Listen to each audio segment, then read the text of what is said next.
How's it going, Algebra 1? It's Mr. Knight again. We are actually continuing with our Level 1 notes, so you should still have that sheet.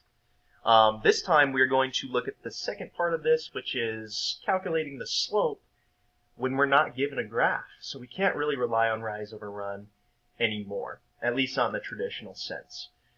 We actually have a handy-dandy formula to help us calculate the slope.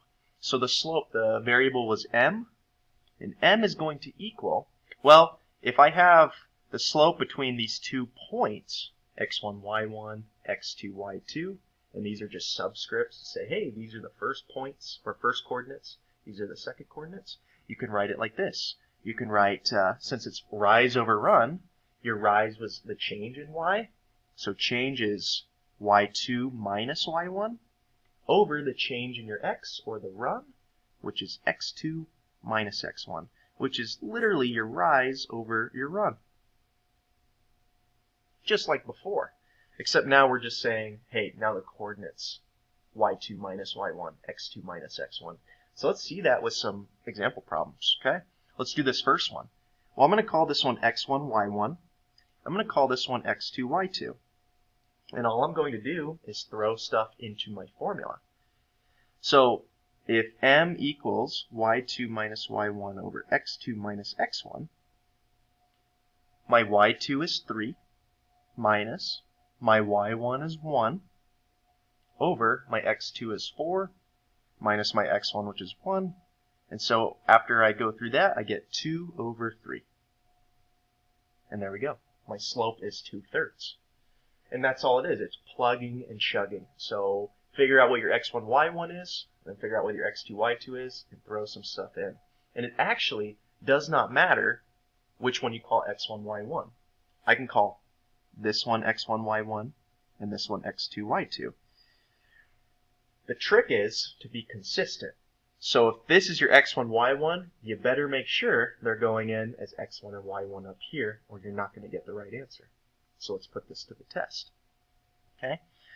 Again, my formula is y2 minus y1, so it's going to be 4 minus 2, right? This is still minus. Okay, I cannot forget the first minus, and this was a negative 2. And so my x2 is now going to be negative 2 minus x1, which is 10. Okay, so I get a minus minus is a plus, so I get 6 up top. And then we have negative 2 minus 10, which is negative 12. And can I reduce that? Yes, I can. If I divide the top and the bottom by 6, I end up getting negative 1/2 for my slope. But again, it doesn't really matter which one you call x1, y1 or x2, y2. Here, I'm going to try calling this one x1, y1 now, and I'm going to do it relatively quickly. Okay, so now it's y2 is now negative 2 minus my y1, which is 4, over my x2, which is now 10, minus my new x1, which is minus 2, which becomes plus. So now if I go through this, I end up getting negative 6 on top over 12, and negative 6 over 12 reduces to negative 1/2. So either way, it does not matter. Okay, just like with your rise over run, it doesn't matter which point you pick to start with. That'll be your x1, y1. Okay, let's see it again. Let's try number 3, and then I'll let you guys try some on your own. So again, I'm going to call this one x1, y1. This one x2, y2, and I'm just plugging it in. So y2 is negative 5, y1 is 5, so minus 5. And then on the bottom we have negative 8, and it should be plus 4. Why is it plus 4? Okay, it's plus 4 because it is negative 8 minus x1, which is negative 4, so minus makes a plus. And so we got negative 5 minus 5 on top is negative 10. Negative 8 plus 4 on the bottom is negative 4. And can that reduce and simplify? It can. If I divide the top and the bottom by 2, I get 5 over 2. And it's a negative over a negative, so it is a positive 5 over 2 for my slope. Okay? I would like you guys to try number 4 and number 5 on your own. Give them a shot, see what you come up with, and go. All right, we're back. Let's take a look. It didn't really matter which one we called x1, y1 or x2, y2, but I'm going to do it just like this.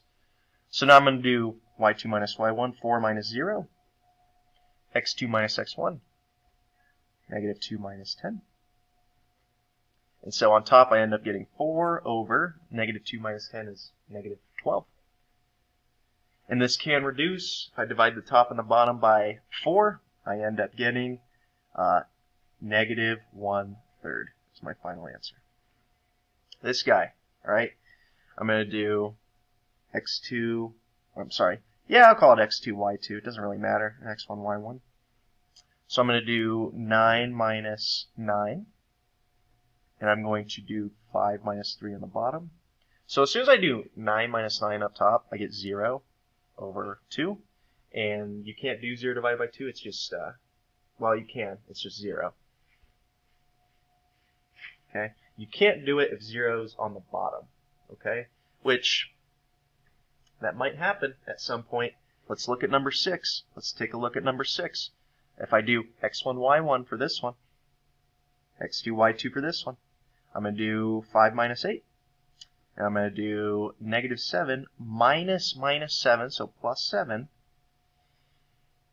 And if I do 5 minus 8, well, I do get negative 3, but if I do negative 7 plus 7, I get 0. Okay, I cannot do this, so this one would be undefined. Okay, that one is undefined. So that is the whole lesson. So for your homework, it's going to be using the slope formula to get the slope between 2 points. And then the other part of it is using rise over run given graphs. Good luck on your homework, and have a good day.